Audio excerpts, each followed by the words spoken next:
At 29, Grace Hall never imagined she would be the center of attention at her father's fancy wedding. She sat at her small desk, camera on, recording the story that would later go online. "If you're watching this," she said into the lens, "tell me where you're from in the comments, and don't forget to like and subscribe." Then she took a breath and began. Her father, Victor Hall, loved status like other people loved oxygen. For years, when he introduced her, he said with a tight smile, "This is my daughter, Grace. She's a security guard." He always paused on that last part, like it tasted bad in his mouth. But everything changed the day what she did for a living suddenly mattered more than his money, his title, and his perfect image. The moment someone shouted her name and pointed to the television screen at his wedding, Victor's face changed in a way Grace knew she would remember for the rest of her life. Victor built his life around symbols of success. He was a senior investment banker at a top firm in Chicago, the kind of man who measured his worth in numbers on a screen. Their house in the suburbs looked like something from a magazine. The lawn was always trimmed. The cars always shined. The family photos on his office desk were arranged like props. On weekends, he walked through the house with a glass of wine, saying things like, "This is what hard work buys, Grace. Remember that." Her mother, Sarah, was the opposite. She was a gentle kindergarten teacher who cared more about scraped knees and shy smiles than stock prices. When Grace was 12, Sarah finally said, "I can't do this anymore, Victor. You're never really here." They divorced. During the week, Grace stayed with her mom in a small but warm apartment. On weekends, she went to Victor's sleek penthouse overlooking the lake. As she grew older, those visits stopped feeling like family time and started feeling like performance reviews. Victor had already planned Grace's life before she even finished high school. "You'll go to Richfield University," he said one night over an awkward steak dinner. "Then law school. Then you'll join a good firm. I'll make a few calls." Grace stared at her plate. "Dad," she said quietly, "I'm not applying to law school. I'm enlisting." His fork froze in midair. "Enlisting where?" "The army," she replied. His voice dropped. "Grace, people from our background don't enlist. If they serve, they go in as officers. You're throwing your future away." She met his eyes. "It's my future." 4 years in the army changed her. She learned discipline, leadership, and how to stay calm when other people panicked. After she left with an honorable discharge, she used her benefits to study criminal justice and worked nights as campus security. Step by step, she built a career in private security. By 29, she was a senior threat specialist at Iron Wall Security Group, handling high-profile events. Her boss, Mr. King, often said, "Grace, if things go bad, I want you in the room." Victor never asked what she actually did. The wedding invitation arrived in a thick cream envelope with gold letters. "Victor Hall and Chloe Adams request the honor of your presence." Grace stared at it over coffee with her best friend, Mia. "I should throw this away," she muttered. "He's just going to introduce me as the security guard again." Mia took the card and read it slowly. "You should go," she said. "Why?" Grace asked. "So he can pretend I don't exist between courses." Mia shook her head. "No. Go so you can hold your head up. You're not the girl begging for his approval anymore. You're the woman who keeps people safe for a living."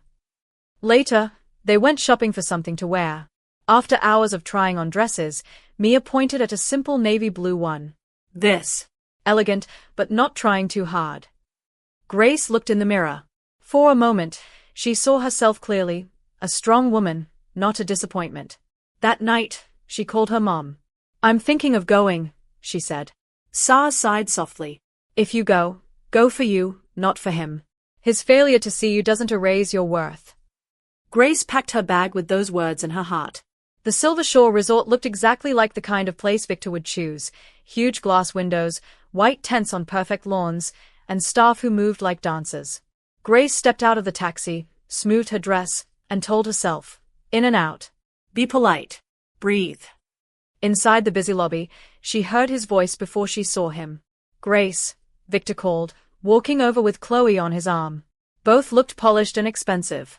"You made it," he said, giving her a quick, cold kiss on the cheek. Chloe smiled without warmth. "So lovely you could join us," she said. "The rehearsal dinner is at 6. Do make yourself comfortable." They moved away almost immediately, already greeting other guests. At the rehearsal dinner, Grace found her name at a table far from the front. When Victor stopped by with an older couple, he rested a hand on her chair. "This is my daughter, Grace," he said lightly. "She's a security guard." The woman forced a smile. "Oh, how practical." Her husband added, "Victor says you were in the army." "Yes," Grace replied. 4 years. "Well, thank you for your service," he said, already turning away. Grace's phone buzzed under the table. It was Mia. "How's it going?" Grace typed back, "He's still ashamed of me. I wish I hadn't come." Then she took a slow breath and decided she would at least stay through the ceremony. Something in her gut told her to watch the room carefully. The wedding day was bright and clear, the kind of day that looked perfect in photos.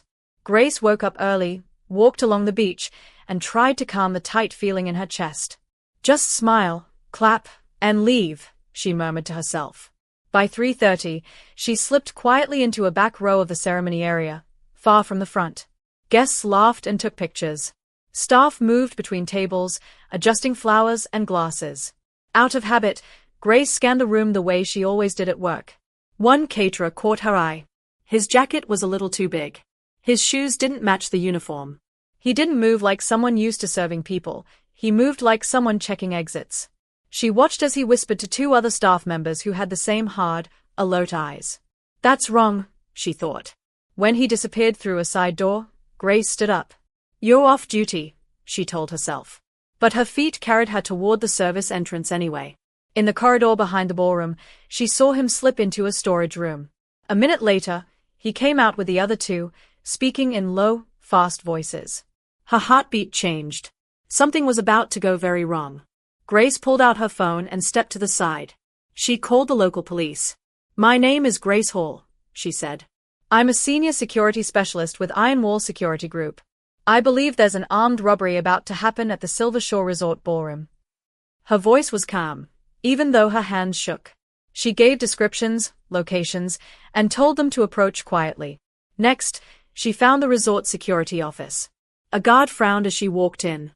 "Guests aren't allowed. I work in security," she cut in, showing her ID.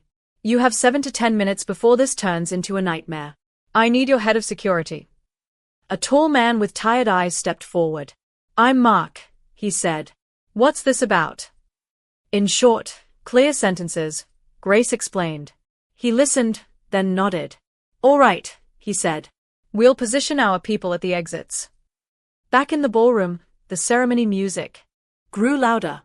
Chloe walked down the aisle in a cloud of lace. Grace tried to stay calm, but her eyes never left the staff moving around the room. After the vows, the guests drifted into the reception area for cocktails. The 3 men spread out. One near the bar. One by the gift table. One drifting too casually among the richest guests. Grace checked her phone. No sign of the police yet. Her jaw tightened. The first warning was the lights. They flickered, went dim for a second, then came back too slowly. People laughed nervously, thinking it was a glitch. It wasn't. The man at the bar reached into his jacket. Grace's training took over. "Gun!" she shouted, pushing the nearest guests down behind a table. A shot fired into the air. Screams exploded around the room. "Nobody move," the man yelled. 2 more staff pulled out weapons. Other men who had been pretending to be guests suddenly stood and joined them. "Jewelry, watches, phones, bags on the floor now," one shouted. Grace quickly counted. 7 guns. Dozens of terrified people. No police in sight. Mark, the security chief, crouched behind a column across the room. Their eyes met. She gave him a tiny nod. "Wait." An older woman near Grace began hyperventilating. Her husband whispered, "Stay calm, darling," but she couldn't. One robber stalked toward her, gun raised. "Shut her up," he snapped. Grace slowly stood with her hands open. "Hey," she said, voice steady. "I'm a medic. Let me help her. If she has a heart attack and dies, that's a whole new charge. You don't want that." The robber hesitated, then jerked his head. 2 minutes. Grace knelt by the woman, guiding her breathing, all while keeping the gunman in her peripheral vision. Through a side window, she saw police cars rolling in, lights dark, moving like predators. The leader of the group, a broad man with a scar on his jaw, moved toward Victor and Chloe. He pointed his gun at Victor's watch and then at Chloe's necklace. "Take them off," he ordered. Victor's hands shook as he unclasped the watch. Chloe's lip trembled while she slid off the diamond necklace. The man snatched the jewelry, then pressed the barrel hard against Victor's temple. "The safe code for the bridal suite," he growled. "Now." Victor's voice broke. I don't know it. It's on my phone." "No phones," the robber snapped.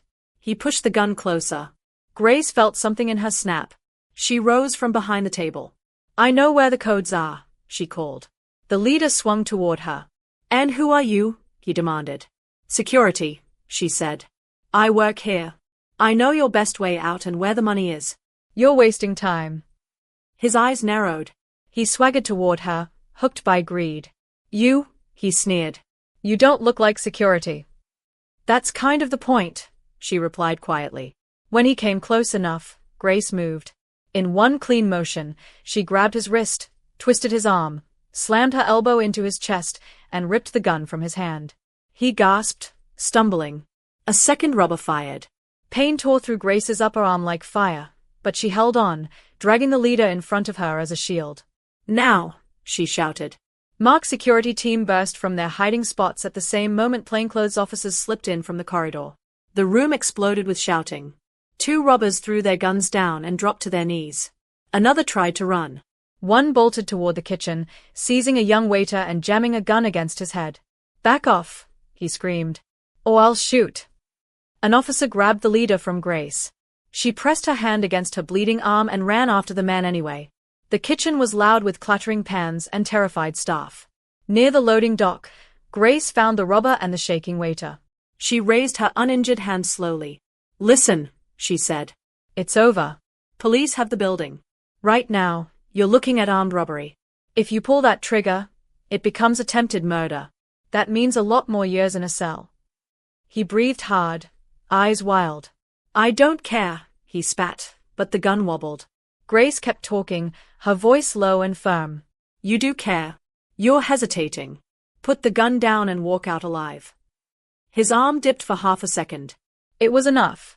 Grace lunged, knocked his wrist aside, and kicked the gun away while pulling the waiter behind her. Officers rushed in, forcing the robber to the ground. You're bleeding badly," one officer said. Grace exhaled. "I've had worse," she muttered. "Check the guests." "There's an older woman in distress." As they led her toward the medics, she had no idea that cameras had captured almost everything, and that by the next morning, the whole country would know her name. Back in the reception hall, the chaos had finally settled. Police moved through the room collecting statements. Paramedics tended to frightened guests. Chloe clung to Victor, both pale and shaken. When Victor saw the blood-soaking Grace's sleeve, his face crumpled. "Grace, your arm. Just a graze," she said, though the sting had grown sharp now that the adrenaline was fading. A medic wrapped her wound while guests murmured her name.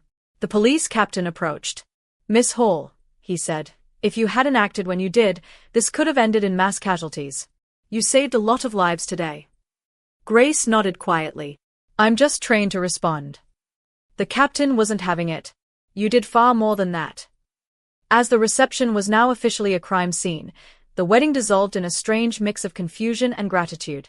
Guests whispered, glancing at Grace with awe and guilt. Many of them had ignored her the day before. She slipped past the crowds and returned to her room, exhausted. She had no idea that her world was about to explode by morning. At sunrise, Grace woke to 30 missed notifications. Mia had texted in all caps. "Turn on the news right now." Her boss had called twice. Even her old army friends had left messages. Grace turned on the TV. A reporter stood outside the resort, saying, "A senior security specialist, identified as Grace Hall, prevented what could have been a mass casualty event." Grace's breath caught as shaky cell phone footage played, her diving behind tables, disarming the leader, running after the gunman. Sources say the stolen jewelry would have totaled over $3 million, the anchor said. Grace Hall, a decorated Army veteran, is credited with stopping the heist. Grace's corporate photo appeared on screen. Moments later, her phone buzzed. It was her mom. "Sweetheart, I saw the news. Are you okay? I'm so proud of you." Grace smiled weakly. "I'm okay, Mom." She showered, dressed, and headed to the brunch, where detectives needed a final statement. The room felt different, quieter but buzzing beneath the surface. When she entered, every head turned. Delilah hurried over. "Grace, how's your arm?" "Healing," Grace said. "Detectives will be in soon." "Victor hasn't stopped talking about you," Delilah added softly. Grace wasn't sure how to feel about that. She filled her cup with coffee when she heard her father's voice rise above the chatter. "My daughter," Victor boasted loudly, "always had potential. I always told her, military training builds discipline." Grace almost choked. "Always told me?" Guests gathered around Victor, nodding as if he was some proud mentor rather than the man who had spent years dismissing her. Grace stepped aside, letting the anger cool. A resort staff member appeared. "Miss Hall? Detectives are ready." Inside the private room, she recounted every detail. "All 7 suspects are in custody," one detective said. "The weapon used on you was recovered.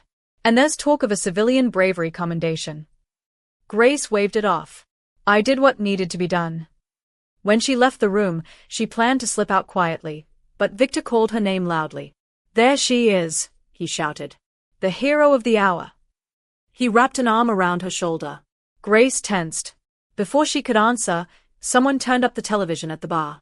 The entire brunch fell silent. On screen, the anchor said, "We have new footage of the moment Grace Hall disarmed the ringleader." Security camera footage appeared, Grace twisting the man's wrist, taking his weapon, using him as a shield. Another clip showed her sprinting into the kitchen. Someone whispered, "She's incredible." Then came an interview with the police captain. Her quick thinking prevented what could have been a bloodbath. Miss Hall is a hero in every sense. Grace watched Victor. His champagne flute slipped from his fingers and shattered on the floor. For the first time in her life, he looked speechless. Embarrassment, shock, respect. His face shifted through each emotion. Guests swarmed Grace. "Is it true you led security for a diplomatic summit?" one man asked. "Iron Wall handled the governor's inauguration, right," a woman added. "How did you spot the threat so fast?" Grace answered politely but moved toward her father. He stood frozen, hands trembling slightly. "Grace," he said, voice cracking. "The report said you're up for a bravery award." She nodded. "And you've worked at Iron Wall for years." 3, she said. "I mentioned it at Christmas, remember?" He swallowed hard. I wasn't listening." Delilah placed a hand on Victor's arm. "Maybe you two should talk privately," she said gently. In a quiet hallway, Grace faced him squarely. "All these years, you introduced me like I was an embarrassment. Just a security guard. You never asked what I actually do." He winced, his shoulders sinking. "I didn't understand it. I thought you were wasting your potential." Grace shook her head slowly. "Dad, I had potential. You just refused to see it." He glanced at the TV, where her professional bio scrolled, Army veteran. Criminal justice degree. Threat assessment specialist. Division team lead. Victor stared at the floor. "When that man put a gun to my head, I didn't think about my career or my investments. I thought about you and your mother. And I realized I don't know you the way a father should." Grace didn't speak. He took a shaky breath. "You saved my life, Grace. And I've spent years making you feel small. I'm ashamed of that." He finally looked into her eyes. "Can you give me a chance to know you properly?" Grace's throat tightened. "Knowing me starts with respecting me," she said quietly. Victor nodded, almost desperately. "I can do that. I want to." A resort manager approached. "Miss Hall, the reporters outside are requesting a statement." Victor turned to her. "You should speak to them. This could help your career." Grace shook her head. "My career is fine. I didn't step in for attention." "Then why did you?" he asked softly. Grace took a slow breath. "Because it was right. Because people were in danger. And because no matter what you think of me, I wasn't going to watch you die." Something in Victor broke open. "Grace, I am so sorry. For everything. Not just yesterday." Grace hesitated, then nodded once. "Okay. We'll try." That was all she offered. But he accepted it like a gift. Outside, guests clapped as she walked past them. For the first time in a long time, she felt steady, grounded in the truth of who she was. In the weeks that followed, Grace kept her life quiet. She avoided major interviews, declining most media requests. Iron Wall promoted her to lead a new training division for high-risk events. Her arm healed, leaving a thin scar across her bicep that she sometimes traced absent-mindedly. At the award ceremony for her civilian bravery commendation, her mother stood proudly in the front row. What surprised Grace most was seeing Victor in the second row, eyes wet as she shook the police chief's hand. After the ceremony, he hugged her awkwardly. "You were remarkable," he whispered. Trade magazines wrote features about her. She received invitations to speak at conferences. Through it all, Victor kept showing up, asking questions, genuinely listening, trying to understand her world. Grace took it slowly, testing whether this change was real. 6 months later, Victor visited her small apartment for the first time. He looked around at the simple space, books, plants, a few military keepsakes, so different from his penthouse. "I used to think success looked like my life," he admitted. "Big house, big salary, big everything." Grace twirled a fork in her pasta. "I know," she said. "That's why you couldn't understand me." He nodded. "Looking at you now, I see another kind of success. Purpose. Integrity. Real impact." Grace raised an eyebrow. "Does this mean you'll stop sending me law school brochures?" Victor actually laughed. "Yes. I think your path is working just fine." Slowly, the heaviness between them lifted. Grace also worked on healing herself. Therapy helped her untangle years of hurt, proof that sometimes the hardest battles weren't fought with bullets but with boundaries. A year after the wedding, Delilah called. She and Victor were hosting a fundraising gala for first responders. "Victor would like you to speak," she said warmly. "Actually, we both would." Grace arrived in a Navy suit and stood before a room of police officers, medics, firefighters, and donors. As she spoke about security training and the importance of preparedness, her eyes drifted to Victor. This time, he wasn't pretending she fit into some mold he'd chosen. He was simply proud. When she finished, the room gave a standing ovation. Later, as they walked together toward the exit, Victor said quietly, "Grace, I hope I've shown you I want to do better." She nodded. "You have. And I'm glad we're trying." He smiled, a real one, not the polished version he gave the world. Life didn't stay dramatic. It settled into something better, honest, steady, meaningful. Grace continued her work at Iron Wall, leading teams, training young specialists, stepping between danger and safety with the same courage she'd always had. Only now, she carried no weight of someone else's expectations. She wasn't chasing her father's approval anymore, she was standing in her own purpose. When she looked at the scar on her arm, she didn't think about pain. She thought about transformation. About truth. About being seen at last. In her next online video, she ended her story with a quiet smile. "Sometimes the person we have to protect first," she said, "is ourselves. And sometimes, people only see your worth after life forces them to. But your value existed long before they noticed." She leaned closer to the camera. "Tell me, has anyone ever underestimated you, only to discover who you really are? Share it in the comments. And remember, your path is valid, even if others can't see it yet." Then she ended the recording, sat back, and felt something she hadn't in years. Peace.